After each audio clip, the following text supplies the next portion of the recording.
Welcome back or welcome in, whatever. You're welcomed into this podcast. We are the Honolulu Blues Show. Oh, baby, we're not even in the blues anymore. This is like the Honolulu Happy Boys Show. That's what we should call it or something. I don't know. But got my guys, Nick and Julius, here today, ready to talk a third straight win for the Detroit Lions.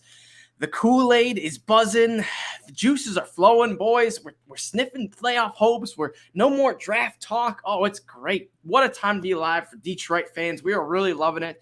And now got the Buffalo Bills on Thursday. Thanksgiving Day football. I don't want to say Thursday night football, but Thanksgiving Day football, our only prime time game we get every year. And boy, oh boy, the Lions have just like the ultimate shot to make a grand old statement win. And not even like beating the Bills. Like, we don't even have to beat the Bills to make a statement. Honestly, if we contend with the Bills, hang with them, and Josh Allen, just has the ball with 30 seconds in his hand, goes down and beats us, I'm going to take that as a little mental win. So we'll get more into Bills talk later. But Nick, I see you smiling. I see you grimacing. So what's going on, my man? You ready to talk some W's? Oh, can't wait. We've been eating W's 3 in a row. Yes, Are you sir. kidding me? I cannot even believe it. 2 against like crappy teams, but a win against a playoff bound team on the road. Second road win in a row. Oh my gosh, are you kidding me? Like, this is awesome. This has been a great 3-week stretch right now. And it's awesome, too, because it's like Dan Campbell had this stigma of, he can't win on the road. Well, now he's won against, I'm not going to say the Bears are a good team, but, they're kind of like a frisky team. Like, they got some, high-powered offense going. So, solid win against the Bears. And then, you top it off with beating a coach of the year candidate in Brian Daboll in his home field, who hasn't allowed 30 points or more, which the Lions just did. And Dan Campbell, I gotta say, I think he outcoached him on this. I think we won all aspects of the field, the defense, offense, special teams, coaching, whatever it be. The Lions got it done and made it happen. So, Julius, is the Kool-Aid starting to flow like it is in me and Nick right now? Yes, it's flowing. It's flowing strong, and I'm sure there's a lot of Kool-Aid flowing throughout Lions Nation, around the world, Lions fans, because this is pretty much all we wanted the Lions to do, was show that they have something, right, under Dan Campbell, Brad Holmes, show what their plan is working. We got a lot of young players, youngest team in the league, see the young players growing, getting better, making plays. And, we winning games in spite of Jared Goff being the 33rd ranked quarterback in the league by PFF. Him going, 70% completion percentage for 185, not throwing a touchdown. We just controlling everything on the ground, controlling everything against a great team in New York. I don't care what nobody say. They were 7-2. We, as Lions fans, the Minnesota game, the Seattle game, we know what it feels like and how hard it is to win a game. To see a team lose, even though they tried their damnedest not to, whether that be because of talent, whether that be because of coaching. But the last 3 games, the Lions have turned it around, and it's fun to watch. Doesn't matter if they beat the Bills. I think it does, Adam. I think it does matter. It definitely matters. I'm done with that. I'm done with maybe, it's a good, I can't even think of the word right now. I'm so sorry. What is it when you moral win, whatever, you know what I mean? Yeah, I feel like the word, but okay. I will say, if we take the Bills to the T and it's like a Josh Allen, esque comeback, I'll be pissed. Here's how We've shut down teams 3 weeks in a row. All 3 teams had a chance to come back on us. I don't care if you're Josh Allen. The Jets beat Josh Allen. The Vikings beat Josh Allen. Yep.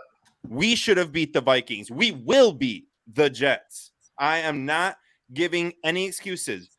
There is the Jacoby Brissett and the Bills were right up there with the Bills. And they're playing on that magical field. That's why. Yeah. I didn't like that they got a little lay of the land 4 days before. I know. Man, if you're not going to build a dome in Buffalo, don't expect your brother Detroit to come bail you out. All right.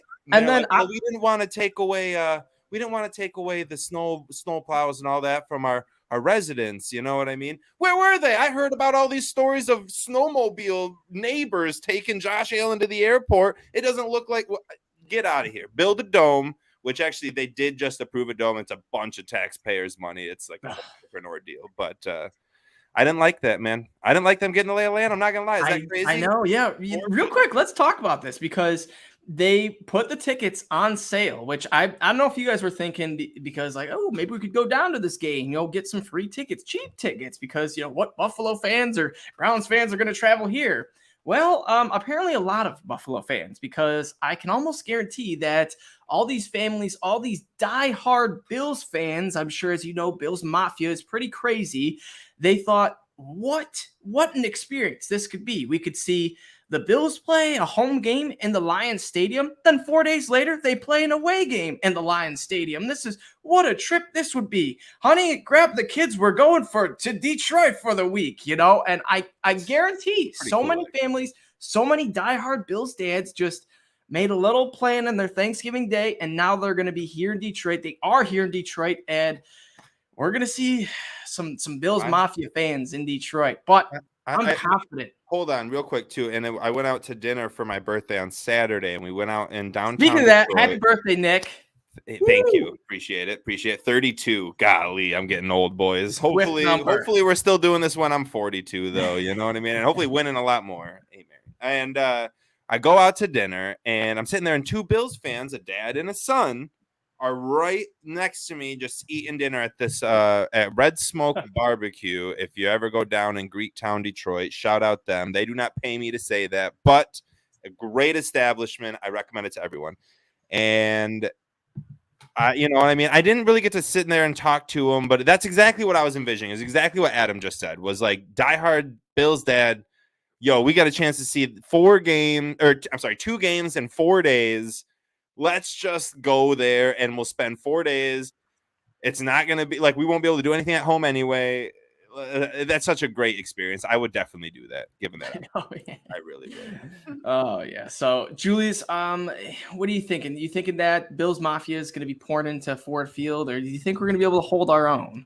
No, we're going to hold our own because we don't have Detroit is not forecasted to have a crazy thunder blizzard like they had. And Lions fans are drinking the Kool-Aid, guys. I'm telling you. Look at Twitter. I'm telling you. They believe. Listen to radio. They believe. We believe. I believe that we will win. I believe that we will win. It's going to be lit, especially if it's a close game, a good game. And honestly, back to my point, I expect the Lions, real quick, I expect them to play the Bills the way they played the Giants. But even better because it's in front of a lit home crowd on Thanksgiving. This game can make a legend out of Dan Campbell. Literally, it could springboard something special. I want them to compete. It really can, though. Yeah. Jared Goff, is he going to be up to the task? Is Will Harris going to be up to the task? You know what I mean? Like everyone is going to have to play their peak perfect ball. Like I need a Giants-esque game because I feel like everyone played pretty good. I will say Goff was golfish, but Goff was 31 points to start. If we could get 30 on the Bills, I would feel comfortable with that. It's going to come down to Stephon Diggs and Josh Allen. That's what it's going to come down to. They have the propensity to burn us. Well, Monty O out there instead of Jeff Okudah, you know what I'm saying? You just hope we get some pressure.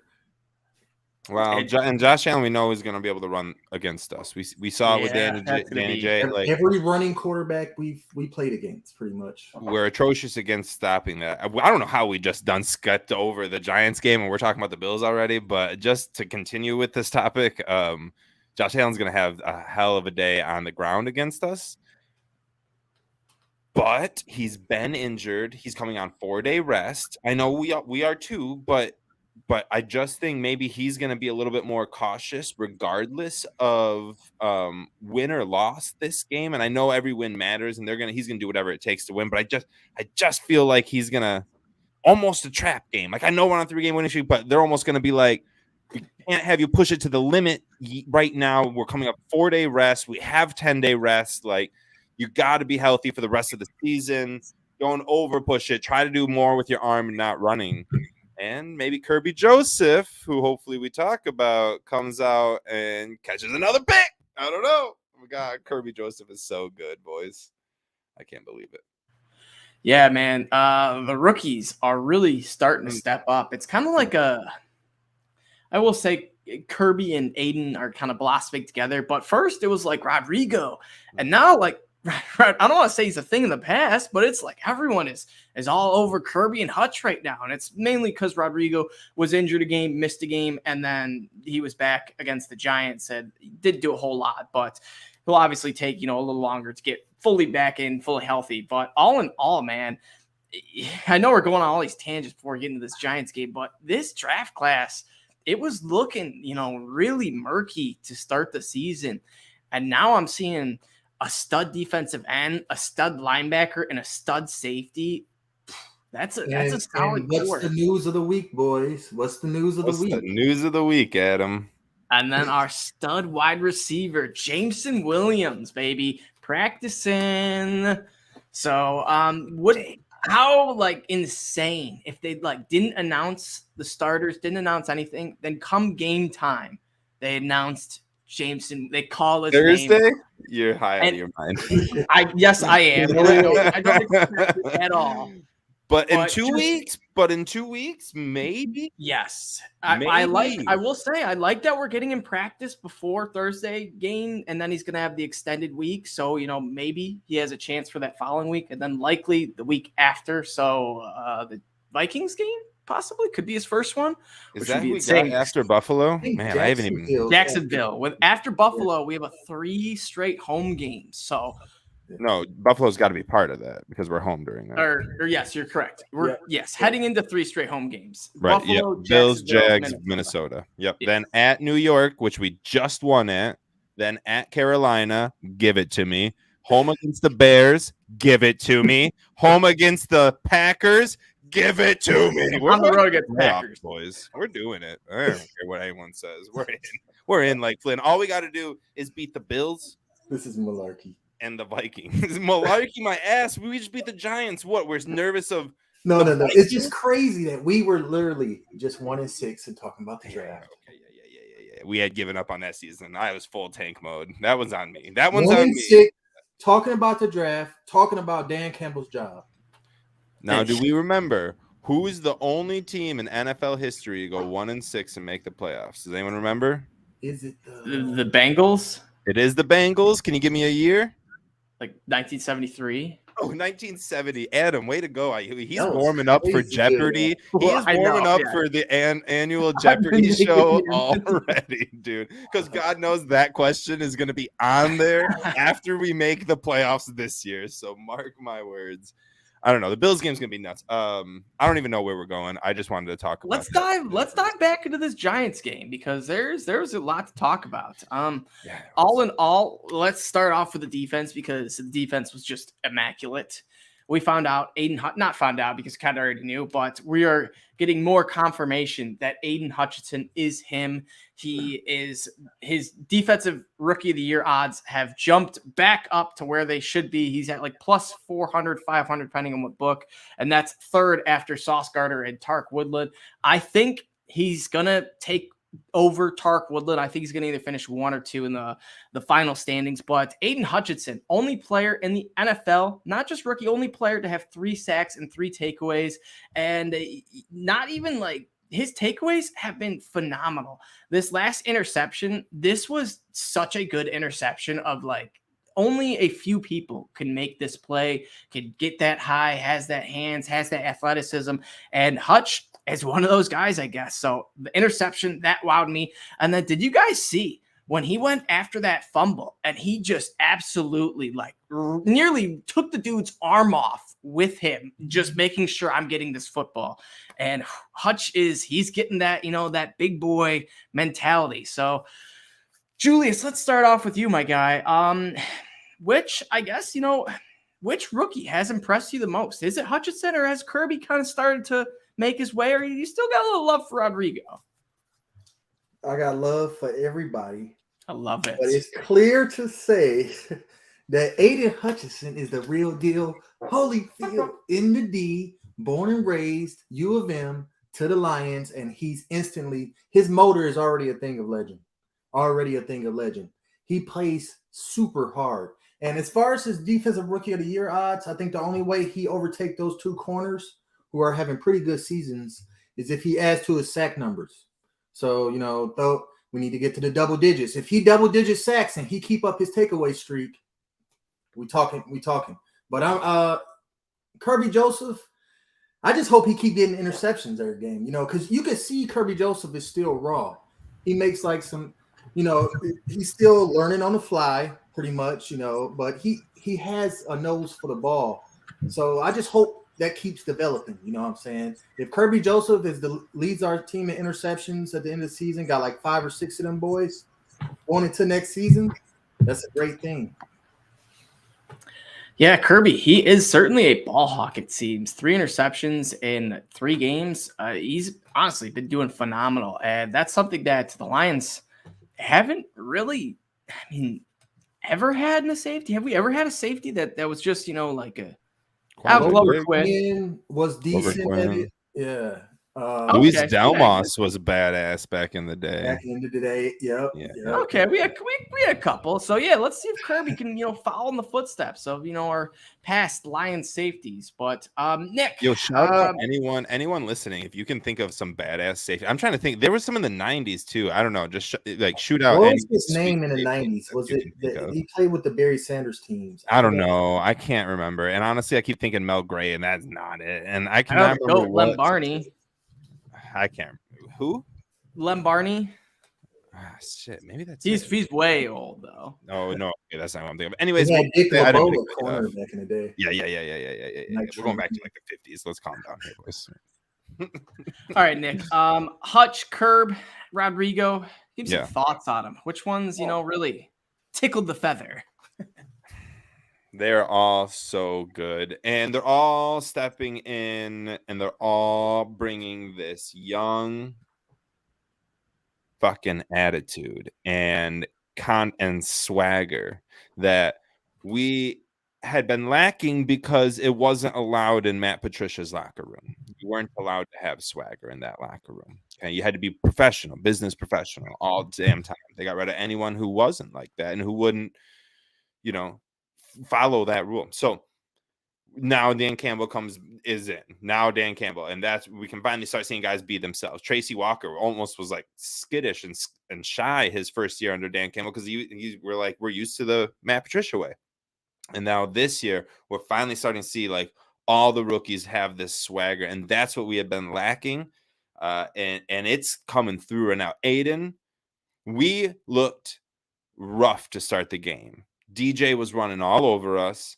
Saquon wasn't, but they were throwing. And honestly, DJ threw pretty well against us. He made some errors, but other than that, we weren't covering too well in the secondary, which very much scares me for Josh Allen. But regardless, as soon we're down like 3-3, I think, I don't know, but they're driving and Aiden gets that pick. And that pick was so game changing. Tied the team in lead with interceptions. In fact, can you guys think of what's the record for most interceptions by a defensive end? I tried to look it up. I could not find it. Good luck finding it. I know Julius Peppers had like 2, maybe 3 in a season. But if Aiden Hutchinson gets one more pick, which would be crazy, but if he does, that might be tying the NFL record for most interceptions by a defensive end / edge rusher who's not a linebacker, who doesn't line up as a linebacker. You know what I mean? I'm not considering linebackers in this. So real quick, Nick, what I want to see so bad, and what I hopefully Glenn's starting to work with Hutchinson, because honestly, you go back and in Hard Knocks, Glenn was one of the, granted, all the guys, gave Hutchinson his flowers, real early on, and we're saying, oh, you're a workhorse, you're a true athlete. Glenn kind of, took it to the next level and pulled him over on a personal note. So we're probably starting to see Aaron Glenn, cut loose on what he can really do with Hutchinson.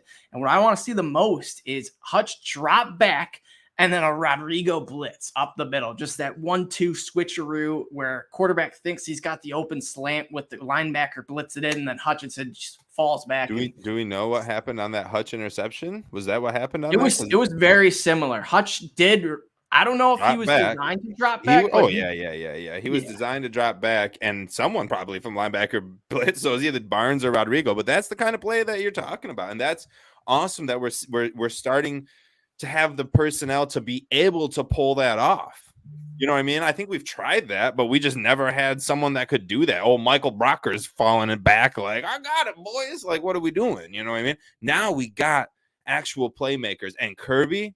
Like, we're talking about rookies right now. Rodrigo, great. Continue to do your fucking thing. And in fact, I don't need him to be the shining star. I'll let Kirby and Hutch do that. And I want Rodrigo to fill gaps, stop runs, and be aggressive when covering slots, tight ends, running backs. That's what I want him to do. I don't need him to be a name-breaking star. Kirby. Joseph, how many games now? 3-4 games in a row with a turnover? Four. He had a couple forced fumbles too. And think about this real quick. We got a building block on each level of the defense now. As a rookie, Aiden on the line, Rodrigo in the middle, and Kirby on the back end. I mean, and Okuda at cornerback. Okuda over at corner, and Josh Pascal over at big defensive end, and Ella McNeil at nose tackle still getting better. You got Derek Barnes riding up. Yeah. We have a young hell of a plan defensively for the future. And I hate to bring it to like, we're going to be good in 2023 because right now it's 2022. Yeah. And I'm not worried about 2023. And in fact, I don't want to think about 2023 because for the first time in 4 seasons, I can finally think about this season. And as shocking as it is, and at 4-6, and almost as laughable as some may think, as a Lions fan, we're a 3-game winning streak. Dan Campbell has never lost a game to a team that is 5 or more games above 500 when we play them. He is 3-0 against those teams. I said it when we went 2. I said it when we won 1. And I'll continue to say it because Dan Campbell doesn't shy away from these Goliaths. You know what I mean? So I'm in love with what's happening right now, but I will whisper, this is a good foundation for 2023. Ooh, it's going to be so nice. And not to mention, man, we can compete for playoffs, and we still hold the 5th overall pick in the 2023 NFL draft right now. Thanks to our friends, the Los Angeles Rams. And honestly, you know, their season is just so bizarre, and now they're just so like broken as a team. They're 3-7, haven't had a win in quite some time. And next week, who do they get? The Chiefs. So it's like a nice little closing of the book on the Rams. Don't have to worry about them doing something crazy, sneaking into the playoffs. They're not making the playoffs this year. They could get a couple more wins, but this pick is going to be, I'm pretty confident, top 10 pick. Is Stafford playing against the Chiefs? I think he will, because I know he went out, but it was a concussion protocol. But then they said today that he's not in concussion protocol. So if he's not actually in it, then he should be able to play. So I think it was just extra procedures of keeping Stafford safe, which good for them. So that'd be great. So it's cool that the Lions are in this situation. And then Nick, yeah, you make a perfect, example statement, whatever. The Lions are in a point, lost fans of, we could, we're not expecting wins, but now we're flipping on the TV like, hey, we could win this one. Let's see and what legitimately happens. Mean it. Like legitimately mean exactly, win. And not just like your inner heart saying, no, we always have a chance. We could win, but God knows we'll lose in the 4th. Right. Exactly. Right. And now, honestly, I'm not saying every Lions fan, because there are those, Debbie Downer Lions fans, but most Lions fans right now, if you said, do you think we could beat the Bills? I'd probably say, I think we could. I think there's a lot of them that would probably be like, hell yeah, we can. Including I think we can. Listen though. In that Giants game, I wasn't confident the whole game. No. I was thinking about I was SOL in my head, was in a little tiny part of the back of my head until the middle of that fourth quarter when we put the game away. And I was like, wow, this never happens. It's 6 minutes to go in this game, and SOL is out of my head. That's why Lions fans think we could beat the Bills. Yeah. Because that's different. And I tweeted out right on par with that. I tweeted out at the start of the fourth quarter, being a Lions fan is having an 18-point lead going into the fourth quarter and still thinking it's like a 50-50 opportunity that you actually win this game. That's an 18-point lead, and there was not a bone. And then they went and scored, and it was 12. And I was like, oh, shit. Like, oh, this game, we're going to lose this game.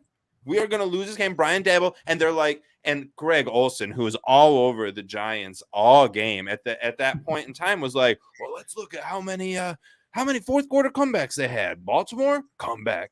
Dallas, comeback. I don't know, all these other games that they came back on. And I was just like, the writing is on the wall. Crap. Like, I am not happy right now. But we just and Goff was like scared all of a sudden. He wasn't, but our defense was not going into prevent defense. And we continued to stop them. We continued to give them the ball. 3 and out, I believe. I know, In the third quarter, 3 and out to start the fourth quarter, and then they scored 3 and out, or we didn't score, and they got the ball again. Our defense continued to make plays, just like I said last week when we were talking about Saquon Barkley. Name the last running back to do well. Tony. Yeah, Nick, you called that one. Yeah, Saquon Barkley, 15 carries, 22 yards. Honestly, his second game worst of his career. Second game. The only worst one came in 2020, week 1, and this was after his ACL injury in 2019. And he was against a Steelers phenomenal defense, and he had 15 carries for 6 yards. So that is a little better than the Lions, but I think that Steelers team was a playoff caliber defense. So 22 yards as opposed to 6. I'll take that absolutely. It's Aleem McNeil, guys. I think he is a fucking brick house. He's a brick house. You know what I'm saying, boys? Like he's a beast, man. 91 overall PFF grade. Whew. He is a beast. And that's what we've been missing since Sue. Yes. And I'm not saying that he's Sue. I'm not comparing the two. But that's what we've been missing. Yeah, that piece. That in the middle, and we tried to fill it with, like, again, Brockers and Damon Harrison. Snacks Harrison. Thank you. I was trying to think of who it was. Yes, exactly. Just these older guys that it didn't, you know what I mean, that it just didn't work out with. So I'm happy we got Aleem in there. Yeah, man. And then another thing about Aleem, he is now the new I don't know. How do we say leader? Aleem. I don't know. Honestly, don't know. I don't know. I go with Aleem. That's why I go to. We love you regardless. Nickname is Dream, so we call him Dream. You know? I thought his nickname was Slim. Did that not? Campbell calls him Mac. Oh, God damn it! There's too many names going on. His rapper name is Dream. I think his nickname. I did hear Slim. I swear I heard that too. It also very well could have been auto-cracked the million times. Auto-cracked it. Aleem to Slim every time I send it. And Slim is, big boy. Call him Slim. I like it. So it could be. It could spawn that if it's not there. Yeah. But yes, he is now the new leader in single game pressures by a defender over 320 pounds. He had 10 pressures and 1 sack. Was just an absolute menace. And this comes against, not like a terrible, offensive line. The Giants have a respectable offensive line. Honestly, we've seen how good, Saquon's been doing. I'm pretty sure they drafted Evan Neal, I believe, first round dude from Alabama or wherever. And then they had Andrew Thomas, another first round guy. So, some first round talent on the offensive line. So it was nice to see the boys really tear it up. So Aleem McNeil, his coming out party, it seems like we're getting a new player that really, comes over the top each week. So another young foundation, where's Levi? You know what I mean? But real quick, in regards to this Giants game, man, all off season, maybe not all off season, but maybe more towards the draft. I was very, very much on the Kayvon Thibodeau train. I really was. I really, really was. And I just want to say, that's on me. I was wrong. After watching this game, I saw Aiden's it. Aiden was it. And I don't know, what I mean? We talked about Aiden so much, but for a quick week there, a couple weeks, I was big on Caven. So way to go, Aiden. Proved me wrong. And I love being proved wrong, when it's in good for Detroit. So yeah, Kayvon, 2 total tackles, Aiden Hutchinson, 2 total takeaways. Hey. So. That Will Harris hit where Aiden got the recovery, but the Will Harris hit, that was a big hit too. That was a big fumble recovery. Those turnovers, the Kirby pick, the Aiden pick, the fumble recovery. How many, what's our plus minus? What's our turnover plus minus? I bet it's got to be fantastic this year because we're getting turnovers and it's nuts. I don't know what it is, but it's got to be great. I'll pull up in a few minutes here. But ultimately, yes, the defense was looking phenomenal. Giants were also 5 for 13 on third down. I'll take that all day, especially with a mobile quarterback like Danny Dimes. And then also, Daniel Jones had the current record of passes thrown without interception through 2 today, has only thrown 2 all season, had thrown 154 passes without an interception, and then he threw one to Hutch and then another one to Kirby. So it was nice to see the Lions defense really start to do new things. 2 weeks ago, we had 3 interceptions on Rodgers, something that he's only done 2 times in his career. And then the following week, we had a pick 6 against Justin Fields, something we hadn't had in I don't know how long. Since 17, I think. Yeah, it was a while since we had a pick 6, but snap that, and then we get Daniel Jones, a guy who didn't have a tendency to throw interceptions, and we got him twice. So I will absolutely take it. But let's talk about the offense real quick because we did post 31 points. The Giants haven't allowed 30 points all season, and now we're getting Jameson Williams back within the next 1 to 3 weeks. And boys, it's starting to get me thinking: how good can Amon-Ra be, and how, I guess, good could Jared Goff's floor be when we have another elite, field stretcher weapon with Jameson Williams? And as I'm talking right now, it's kind of getting me, a little thought in my head of maybe they're easing Swift in to make sure come, weeks 14 to 18 that everyone's healthy no matter what, because the coaches have seen how Swift is. So we'll get into, the Swift Jamal talk more in a bit. But Nick, what is, the sky for Amon-Ra? Do you think he could, really take it up another notch and be a super, elite threat? Or do you think we're going to see kind of a 50-50 Jameson Amon-Ra offense? No, I mean, Amon-Ra will even continue to get the ball peppered to him with Jameson there. The connection that he has with Goff and the way that Goff relies on his connections rather than just his improvisation is too dire and too much already engraved into what the Lions do for that to change. If and when Jameson comes back. So the Lions right now, I just looked at the stat up before this show. We rank 5th in the NFL. 5th in the NFL in yards after catch. Okay. Even with Jameson Williams, he is not going to be the deep threat. DJ Chark will continue throughout the entire season to be, now that he's back and healthy, be the deep threat decoy, as I like to call it. You give him 2-3 targets a week, maybe 2. I think last week he got 1. But he's the decoy every single week. What he does, though, is draws a safety or a corner or both out while Amon-Ra and Jameson run underneath, and that's what Jared Goff hits because that's just what he knows what he's good at.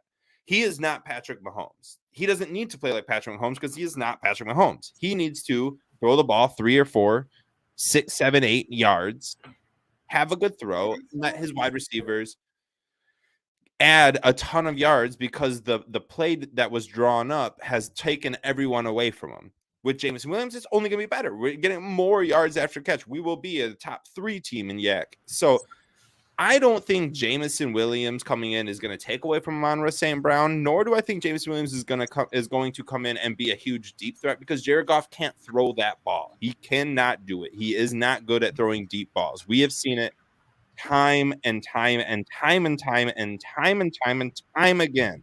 1 out of every 35 deep passes over 20 yards is okay, and that's it. So that's not what Ben Johnson's going to draw up. He is a genius when it comes to drawing up plays, obviously.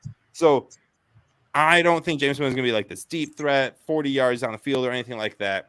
Get him the ball. Yeah, Deebo Samuel, Amon-Ra St. Brown will continue to run his crossing patterns at 10 yards a pop, and Amon-Ra will continue to be awesome because he is awesome, and they have a connection.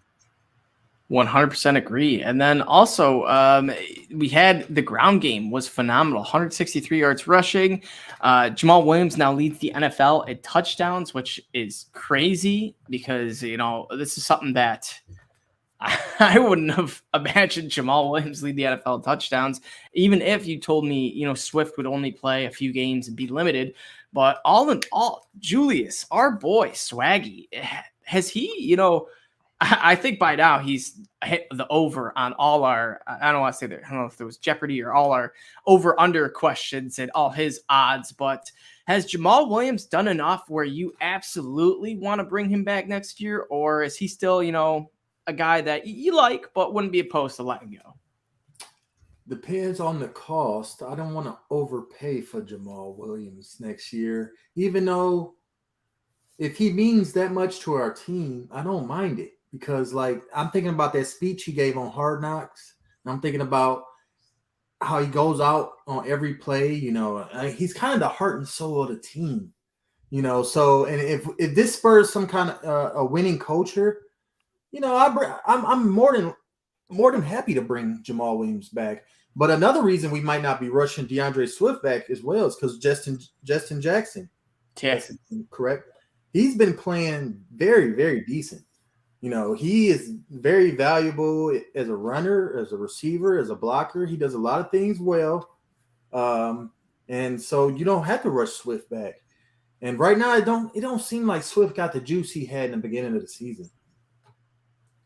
It's weird, it doesn't, because we've seen also a couple plays where that 3rd and 1, he did have the fumble, or there was one play. He gets a handoff and he gets it to he got the first down, but that's what it was. He fumbled. So he had to go back to get the ball. And then it was 3rd and 1 or maybe 4th and 1, third one. And we gave it back to Swift and he tried to dance instead of just hit the hole. And I'm like, Swift, that's not you. What's going on here? So we did see a couple other, flashes of, Swift. He's, we still know he has the juice, but all in all, it's kind of clear that Jamal has been, our Mr. Consistent, Mr. Old Reliable for this last 6 weeks at least. Yeah, it's weird. I think this is the epitome of Dan Campbell and Deuce Staley saying it doesn't matter. In our offense, it doesn't matter who you are. If you're not gonna if someone else is gonna be better for our team and give us a better chance to win, then you're in. Jamal Williams is that guy. DeAndre Swift is better than Jamal Williams, but right now, DeAndre Swift is not better than Jamal Williams. I mean, that might sound confusing, but that's the truth. He's a better player, but right now he is not. He's not playing well. He's pissed off, but he's not using that pissed off energy to hit creative and good holes on the field. He's using that pissed off energy to try to bounce things outside. And it's just not right. Swift is an elite. He's a very good running back. And right now, Jamal Williams is outperforming him on every single measure, whether it's pass catching, running between the tackles, getting into the end zone, getting a first down. Right now, it's Jamal Williams is better, and I do not want this to change. I am not out here calling for DeAndre Swift to get more touches. In fact, Justin Jackson looks really good. I'm sorry to tell you, but right now, when you're 3-0 and you've won 3 straight games, you do not fix what's not broke. You do not say, you know what, this isn't broke, but I tell you what's going to be better is if I add this piece to it. Boom, that's how a fuse breaks. That's how it all shuts down. I'm sorry to tell you, but DeAndre Swift is a 3rd-string running back right now for the Detroit Lions. Right now. Now, this might change Buffalo because now we have Swift on this extreme amount of rest. Honestly, what, 4-5 touches a game? Well, Jamal Williams is probably going to be a little bit banged up on 4 days rest after catching 3 touchdowns and working as the workhorse. We might see more Swift this week. That's exactly what I was thinking. Well, that could happen. We could just cut him loose. And I mean, not saying that we will, but we've been saving him for Buffalo, bitches. Let's go. Wouldn't that be awesome, man? Give me a table to jump through and a jar of mayo to chug. I'm a fucking kill some Bills. And we've seen what Swift can do. So it's like he can, per example, it's the Rams game last year when he took the first drive of the game to the house, like a 75-yard screen.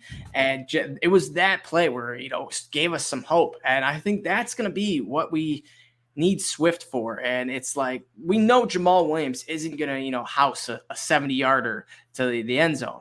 But Swift, he possibly could do that. And that's what I want to see Dan Campbell do more. I want to see Swift in on these first down plays as opposed to like the 3rd down and 2. I want Jamal Williams getting every 3rd and short carry possible.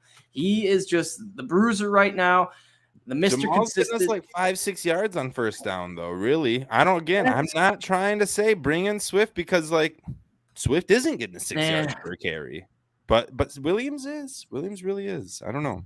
It's interesting. He's playing really well, so well that I don't think you should be like, Swift needs more touches. I don't think that's the case right now. Jamal Williams is just the better running back right now. As hard as it is to sit and believe that and hear that, in my opinion, I think that's the best. But that's just me. Honestly, line them both up back there, Jamal and Swift, and just kind of let the defense guess, or maybe even some sort of, draw play action where it's a handoff to Jamal and Swift swings out. I don't know. Dan Campbell, Brad Holmes, you guys are listening? I don't know. Any thoughts on the Swift and Jamal Williams duo, Julius? I mean, I like it a lot. I mean, I like where they're at. I agree with Nick. They have a great game plan on the ground going right now. And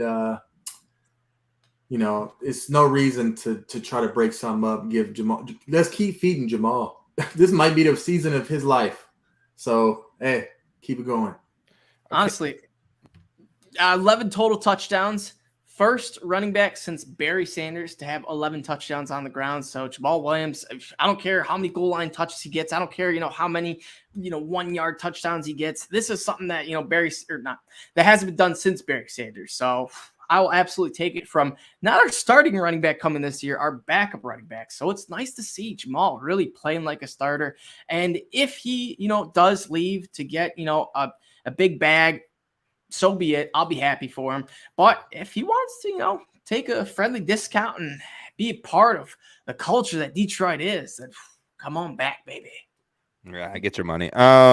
16 touchdowns by Barry Sanders in 1991 is the record for the Detroit Lions. Does Jamal Williams break that record this year?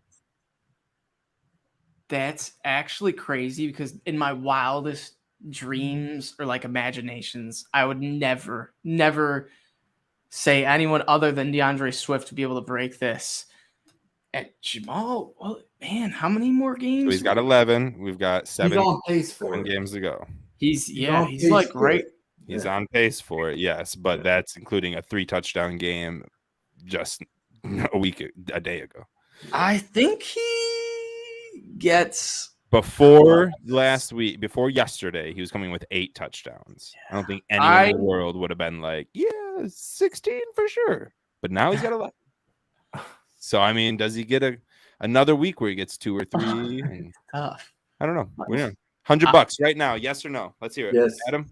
Julius, I will say no, just on the chances that we do see Swift gain his juice back and he gets, the first 3 rushes or, his first 3 rushes, he makes the most out of it. And then Dan Campbell rides the hot hand and DeAndre Swift is Mr. Hot Hand. So I'm not saying it's going to happen. And I wouldn't be shocked if Jamal did hit 16, but I think Swift still something murky going on with this whole situation here. I think we're going to see out of nowhere, Swift-tastic game.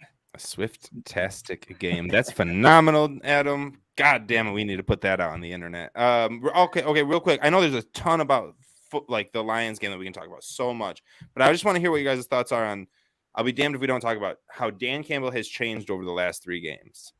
It's interesting, man. All of a I sudden said it. I doesn't have to go tweeted for out the 4th first down. drive. Yeah. Lions get down to not just like a 4th and 3, a goal line 4th and 3. So this is 3 yards that gives us a touchdown, not just a first down. And Dan Campbell took the field goal right off the bat. And this is something he did last week against the Bears. And this is something that he wouldn't have done week 1. And part of me is starting to think maybe he's getting his formula down of, you know what, taking the points early on just works better. And then later on, if I feel it or if the team's feeling it, then that's where we go. But we didn't attempt 1 4th down in this game. And I don't know if this has happened in, the last few games. I think we did go for it on 4th in the Bears game, but all in all, Dan Campbell, I really like what I'm seeing from the TJ Hockenson trade to the Aubrey Pleasant firing to I guess Hockenson was kind of big, but Aubrey Pleasant firing, that was like, everyone thought, oh, he's the scapegoat. Well, we win 3 straight games and it was in like a convincing fashion of your defense. So I don't know. Maybe he just didn't gel well with Glenn and didn't, want Glenn to do certain plays, yada, yada, yada. But all in all, Dan Campbell has certainly impressed me these last 3 games. And honestly, this is coming from a guy that was on the hot seat 3 weeks ago. So for him to just make that flip, I really like it. But there is a 1% chance where I'm like, don't fall back to your old ways, Dan Campbell. Don't, I don't want to see aggressive 4th downs, every single time. Just stay true to what's been winning. So all in all, I've been loving it. Julius, any thoughts on Dan Campbell? Crazy switch up here? I mean, I've noticed it. I don't know. I guess he just trusts our defense more, the takeaways we've been generating. More pressure we've been generating,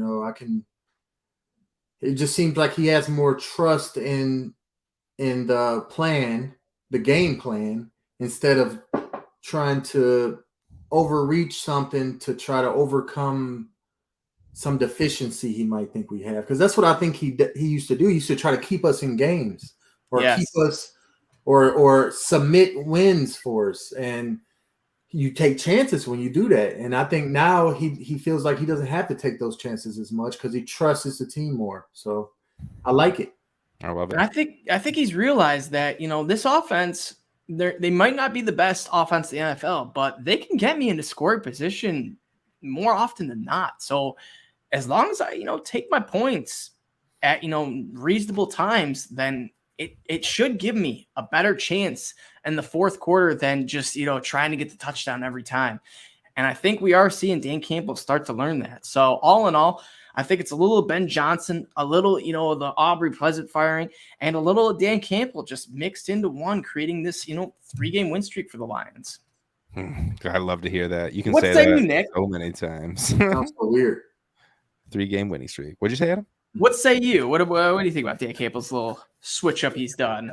I'm impressed. I didn't think he had it in him. I thought that we saw what he was, and he was who I thought he was, and then all of a sudden you're right. And honestly, Julius kind of opened my mind about maybe it is that he trusts our defense a little bit more. I just kind of saw it more as he's just grown and learned and has been told, and someone's in his ear and is like, yo, stop. There was in this last game on yesterday. I keep wanting to be like last week, like weeks ago, yesterday. We had a 4th and 10 and sent our offense out and on their 40. And we just let the clock run out, took a delay game, and punted the ball away. Great play, great thing for Dan Campbell to do. But when he sent our roster out our offense out at 4th and 10, I thought we were going for it, and I was like, "Crap, Dan, this is how we lose a game. Well, what are we doing right now?" And he didn't. But that's what he's instilled in me. That is what I think. Like when it was man Patricia and it was 4th and 1, I would be like, we're going to run the ball up the middle with LeGarrette Blount. And it will not work. And it was terrible. And I don't know why we did that. And it did it every single time. And Dan Campbell on 4th and 10, and he sends offense out. I think we're snapping that ball because he has kind of got me into that. So I'm very impressed by the way that we have been running our ship for the last 3 weeks. Just super impressed. Dan Campbell has gone He's from looking like an NFL coach, NFL coach. Yep. We love to see it. Got to get one against the Buffalo, though. Got to get one against Buffalo. He crazy. Honestly, like he's had good wins, and I will say, beating the Packers, even beating, on the road, about 5 wins above 500 Giants. But this Bills, if he could beat the Bills on Thanksgiving, oh my goodness. Do we over or under? Okay, not even. Do we have an onside kick, not including like towards the end? Do we have a surprise onside kick or a surprise fake punt during the Buffalo game? Not a 4th down goal for it, but a surprise fake punt. I'm gonna go yes. Onside. I think we see a fake punt. Julius? I think we've started to dwindle out the onside kicks, but I say we don't. You're saying we go full tried and true. I feel like they're gonna run this game the way they ran the Giants game. You think we're gonna have an 18-point lead going in the 4th quarter? I'm not saying that. I'm saying like some of Dan Campbell's decisions that he made in the Giants game. Right. Like taking the points on 4th down, the field goals, punt, getting the field position game going, flipping the field with our great punter Jack Fox. I feel like they stick to that. It gives us the best chance. It gives us the best chance. Agreed. Yeah, you gotta Jack literally Fox play you gotta coach the NFL game like it's an NFL game and not like it's Madden. And all of a sudden you have chances to win these games. Maybe we should have been doing this against Minnesota. Maybe we should have been doing this against Seattle. Yeah. I'm glad we're doing it now. So yeah. I don't want to be mean. Yeah, man. If you honestly real quick before we dive into the Buffalo game, this team, if we were to play our next 2 games were to play Minnesota and the Eagles and the Seahawks, I bet you we win 2 of those games. And I'm not saying super 100% confident, but it wouldn't shock me at all. So, expect another huge game from Hutchinson. Expecting a huge game from Hutchinson every damn week now. I want to see him drag down every week, a fumble recovery every week, and at least a sack every week. That's just the trifecta. I don't think he has forced a fumble yet. So I want to see. But a fumble recovery, a forced fumble would be good. A strip sack would be real. The old trifecta: sack, strip sack, own recovery for a touchdown.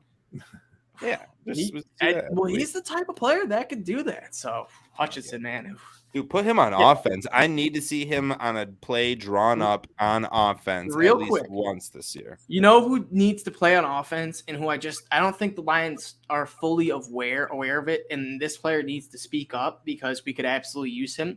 It's Liam McNeil.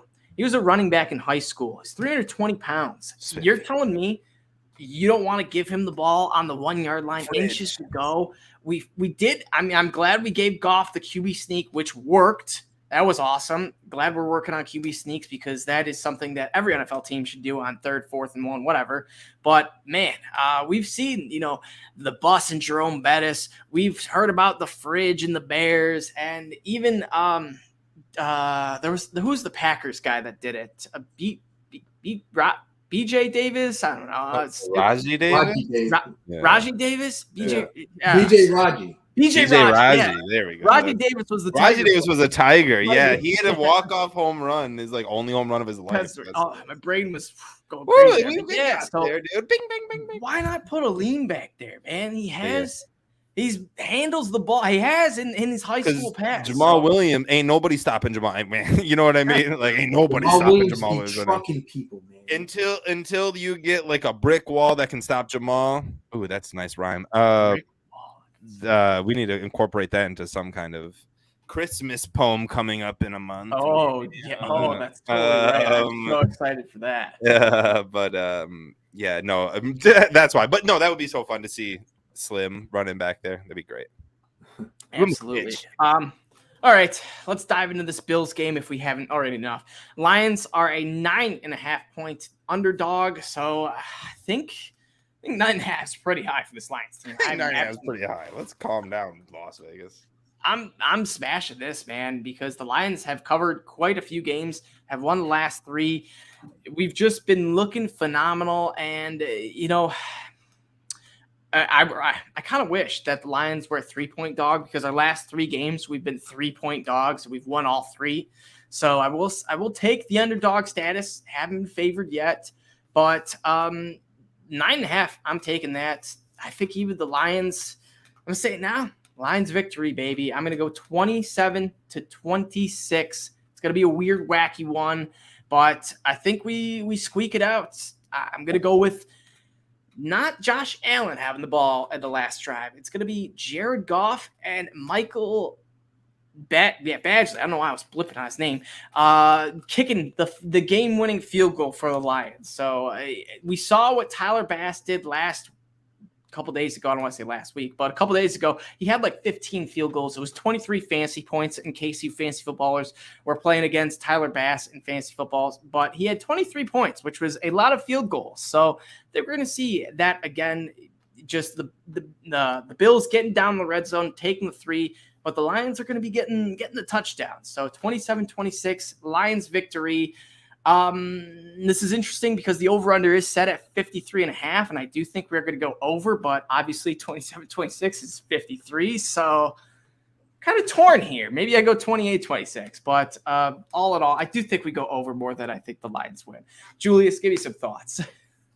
Okay, so real quick, does either of y'all know our picks from last week's game? I know. I think we all said. I think we all said we were going to win. But do you remember the score? Why are you trying to say you predicted it right? Did I? No, I was just wondering if any of us predicted such a big lopsided win. Oh, no. I know I went like 26-24. So, I was like, Adam was like 24-20, and you were like something like that. Something like that, yeah. So, I don't know, man. I don't know. I really don't. I'm picking the Lions to win. I don't really got a score for y'all because... Give us a score, goddammit. Lions 28, Bills 18. Wow. You're crazy. You've been smoking that reefer, brother. You've been drinking that Kool-Aid, bro. What are you doing? 28-18. You think Josh Allen scores 18 points against the Lions defense? The Bills offensive line is not that good. They're not that good. They don't really have a running game outside Josh Allen. And all they do is spread you out. If we can, I'm telling you. I will say, they destroyed Nick Chubb last week. He had 14 carries, 19 yards. So granted, they were playing from behind most of the game and had to throw and, couldn't really feed Chubb. But 14 carries is a solid sample size. So it's going to be interesting. I think, but then, devil's advocate, Jamal Williams his bread and butter isn't, massive yards. It's, 2-3 touchdowns. It's those 1-yarders that extend the drive. So I like it. And then Nick, real quick before you go on, I do have the team NFL turnover differential. The Lions are +1, which seems not that good, but it actually is because there's only 1, 2, 3, 4, 5, 6, 7, 8, 9, 10. 12, 13, 14, 15. Only half the league has a plus turnover differential. So we're in the top half the league. Hey, we're in the top half. I'll take it. Above average. Hey, yeah, plus. We're in the that's plus. how I got through high school. All right. So we played the Buffalo Bills at home on Thanksgiving at 12:30. I'm gonna be pretty drunk for it already. Man. Josh Allen's gonna have a day. They're gonna be leading at halftime. The Bills will be, but the Lions don't ever let games slip away. They did once or twice this year. Calm down, Dallas. They were like right in it with like 5 minutes ago, and New England was Bill Belichick kind of flexing on us. It is what it is. He just held the Jets to 2 total yards in the second half last week or yesterday. So. He's all right at coaching. If you don't know who Bill Belichick is, look him up. So here's my thing is I think this is going to be a great game. I think we'll be losing at halftime by 9. I think we come back and get a 1-point lead and keep that 1-point lead to win the game 32-31 Detroit Lions. I love it. 32-31. Oh, yeah. Shout out Justin for reminding me. So That's 3, boys. Right, And yes. I said 2 weeks ago, I said last week, I was embarrassed to admit it. I was like, God dang it. For the last 2 weeks, I've been wearing my Eric Ebron jersey because there was nothing else to wear when we were 1-6 playing the Bears. Now we're 4-6, and I will not be. I'm going to my family Christmas wearing my damn Eric Ebron jersey, or not Christmas, my family Thanksgiving, wearing that Ebron jersey. You can bet your bottom dollar I'll be wearing that thing all Thursday. If they beat the Bills, you can't take it off. If they beat, what did I say? I said if they go and win the Super Bowl, never lose a game the rest of the season, I will tattoo Ebron 85 on my back. And I am not joking. I will do that. I will do it with my own money. Like, but beating the Bills is part of that. Now, you know what I mean? Now, you know what I mean? Beating the Bills is part of that. So I'll be doing my part. I'll be wearing my Ebron jersey. Make sure you guys are wearing the same underwear you've been wearing for the last 3 weeks. You know what I mean? Let's just make sure we all do the same goddamn thing. We got to get this win. 32-31 Lions. I agree. We just got to grind it out one way or another. Grit. Exactly, grit. And that was how, I was thinking that how we were going to beat the Giants. We were going to have to out-grit Brian Daboll because this team was, a gritty team and we did kind of would get it done each week. And Lions did. So love to hear it. Love to hear it. All right, boys. As always, you guys can check us out at Honolulu Blues _ check me out at Everyday FFB. Check Julius out at the Fifth Top, and my boy, the birthday boy, Nick Faber NFL. Nick out me. Read it. It says it there. But Nick Faber NFL. Check him out. Go wish him a happy birthday too. Hey, keep only losing turning rounds. 29. Yep, 29 for the 4th time. Let's go. Yes, sir. All right, Go Lions. Go Lions, and have a happy Thanksgiving, everyone. And if the Lions win, we'll be back for Friday. That's for damn, dude. I'll be back Thursday. I'll do a live show by myself. I don't give a fuck. With a turkey leg in your hand. If we lose, we'll see you in a couple weeks. Love it.